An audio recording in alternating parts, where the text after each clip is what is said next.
ಇತ್ತೀಚೆಗಷ್ಟೇ heart lamp ಅನ್ನುವ ತಮ್ಮ ಸಾಹಿತ್ಯ ಕೃಷಿಗೆ ಪ್ರತಿಷ್ಠಿತ ಬೂಕರ್ ಪ್ರಶಸ್ತಿಯನ್ನು ಪಡೆದಿರುವಂತಹ ಬಾನು ಮುಷ್ತಾಕ್ ಅವರಿಗೆ ಇನ್ನೊಂದು ಸಾರಿ ಅಭಿನಂದನೆಗಳು.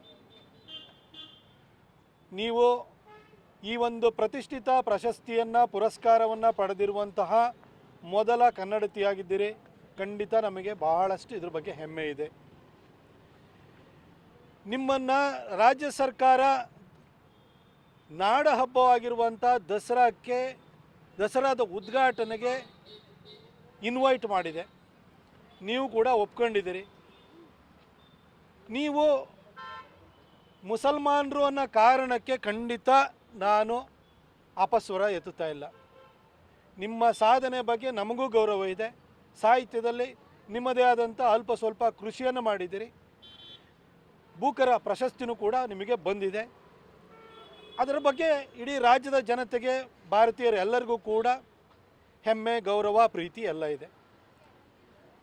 ಆದರೆ ಇದು ಈ ದಸರಾ ಅನ್ನುವ ನಾಡ ಹಬ್ಬ ಏನಿದೆಯಲ್ಲ, ಇದು ಜಾತ್ಯತೀತತೆಯ ಪ್ರತೀಕ ಅಲ್ಲ. ಇದೊಂದು ಧಾರ್ಮಿಕ ಆಚರಣೆ.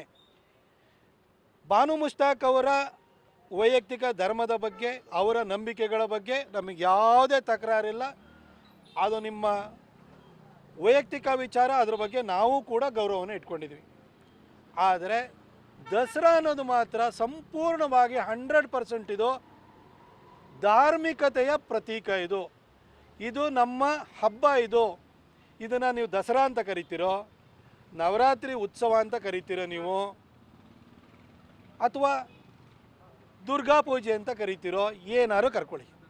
ಆದರೆ ಇದು ಧಾರ್ಮಿಕ ಹಬ್ಬ, ಧಾರ್ಮಿಕ ಆಚರಣೆ. ಹೇಳಿ ಕೇಳಿ ನಮ್ಮ ಮೈಸೂರಿನ ಯದುವಂಶ ವಿಜಯನಗರ ಸಾಮ್ರಾಜ್ಯದ ಪತನದ ನಂತರ ಶ್ರೀರಂಗಪಟ್ಟಣದಲ್ಲಿ ಸಾಮ್ರಾಜ್ಯವನ್ನು ಸ್ಥಾಪನೆ ಮಾಡಿ ಆ ಪರಂಪರೆಯನ್ನು ಮುಂದುವರಿಸ್ಕೊಂಡು ಬಂದಿದೆ. ಇವತ್ತು ಕೂಡ ಅರಮನೆಯಲ್ಲಿ ಶಾಸ್ತ್ರೋಕ್ತವಾಗಿ ಎಲ್ಲ ವಿಧಿವಿಧಾನಗಳು ನಡೆಯುತ್ತೆ. ಇವತ್ತು ಡೆಮೊಕ್ರೆಟಿಕ್ ಸೆಟಪ್ ಬಂದಿರೋದ್ರಿಂದ ಈ ಸಾರ್ವಜನಿಕ ಆಚರಣೆಯನ್ನು ಸರ್ಕಾರ ತನ್ನ ಸುಪರ್ದಿಗೆ ತೆಗೆದುಕೊಂಡಿದೆ ಹೊರತು ಇದು ಸೆಕ್ಯುಲರಿಸಮ್ ಪ್ರತೀಕವಲ್ಲ. ಇದು ಧಾರ್ಮಿಕ ಆಚರಣೆ. ತಾಯಿ ಚಾಮುಂಡಿ ಬೆಟ್ಟಕ್ಕೆ ಹೋಗಿ ಅಲ್ಲಿ ಪುಷ್ಪಾರ್ಚನೆಯನ್ನು ಮಾಡಿ, ಅಲ್ಲಿ ಪೂಜೆಯನ್ನು ಮಾಡಿ, ಆರತಿಯನ್ನು ಮಾಡಿ ವಿದ್ಯುಕ್ತವಾಗಿ ದಸರಾ ಆಚರಣೆ ಪ್ರಾರಂಭವಾಗುತ್ತೆ. ಬಾನು ಮುಷ್ತಾಕ್ ಅವರಿಗೆ